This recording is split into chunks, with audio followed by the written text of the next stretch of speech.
Saudi अरब के शहर अल-कसीम में वाक़ खजूरों के एक बाग में कमोबेश खजूर के 2 लाख दरख्त हैं और ये बाग राह अल्लाह में वक्फ है। इस बाग में 45 किस्म की खजूरें होती हैं। यहाँ की सालाना पैदावार 10,000 टन खजूर है। ये बाग रुए ज़मीन में पाया जाने वाला सबसे बड़ा वक्फ है। इस बाग की आमदनी से दुनिया के मुख्तलिफ ममालिक में मसाजिद की तामीर, खैराती काम और हरमैन शरीफैन में इफ्तारी के दस्तरखान लगाए जाते हैं। ये बाग सऊदी अरब के अमीर तरीन शख्स सुलेमान अर-राजही ने अल्लाह की राह में वक्फ किया है। सुलेमान अर-राजही ने गुर्बत में आंख खोली। वो स्कूल में पढ़ रहे थे कि एक दिन स्कूल इंतज़ामिया ने तफरीही टूर तश्कील दिया और हर तालिब इल्म से 1 रियाल जमा करवाने को कहा। ये घर जाते हैं मगर वालिदैन के पास 1 रियाल तक नहीं होता। ये बहुत रोते हैं। टूर के लिए जाने की तारीख करीब आती है। इधर उनके समाही इम्तहानात का रिज़ल्ट आता है। ये क्लास में पोजीशन लेते हैं और एक फ़लस्तीनी उस्ताद बतौर इनाम उन्हें 1 रियाल देता है। ये दौड़ते हुए तफरीही प्रोग्राम के मसूल के पास जाते हैं और 1 रियाल जमा कराते हैं।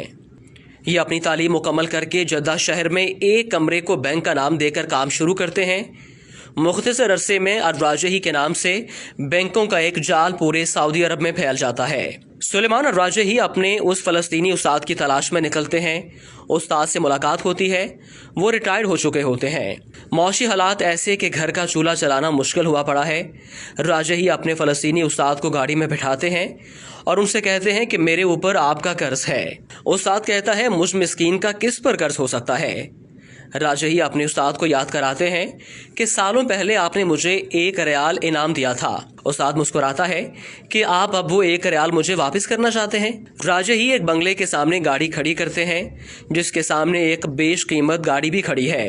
राजही अपने उस्ताद से कहता है, ये बंगला और गाड़ी अब से आपके हैं। मजीद आपके तमाम अखराजात हमारे ज़िम्मे होंगे।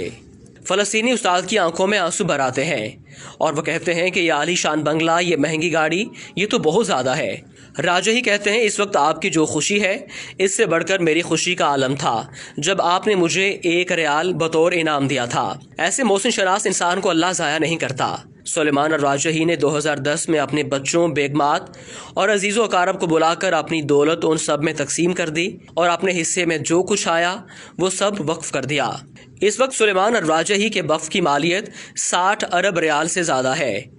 ये सऊदी अल-बतनिया कंपनी और राजही बैंक के मालिक हैं जिन्होंने कोरोना वायरस के लिए 170 मिलियन रियाल इमदाद के तौर पर दिए हैं और मक्का मुकरमा के अंदर 2 होटल वजारत सेहत के हवाले कर दिए। गिनीज बुक में अब तक सबसे बड़े वक्फ के तौर पर यह बाग रिकॉर्ड के तौर पर दर्ज है। फोर्ब्स मैगजीन ने उन्हें दुनिया के 20 अजीम फयाज लोगों में शुमार किया है। शायद सऊदी अरब का कोई शहर ऐसा नहीं मिलेगा जहाँ राजही फैमिली की तरफ से मस्जिदें तामीर ना की गई हों। नीज दावती सेंटर्स, मेकरात, कुरानिया, खैराती जमीयत वगैरह में आपका भरपूर ताउन रहता है। और इससे बड़ी बात यह है कि ये अपने मुलाजमीन को माह ख़त्म होने से पहले उनकी उजरत दे देते हैं, जबकि मुलाजमीन की तादाद 1.5 लाख से ज़्यादा है। इस अजीम हस्ती का इंतकाल हो गया। इन्ना लिल्लाहि व इन्ना इलैहि राजिऊन।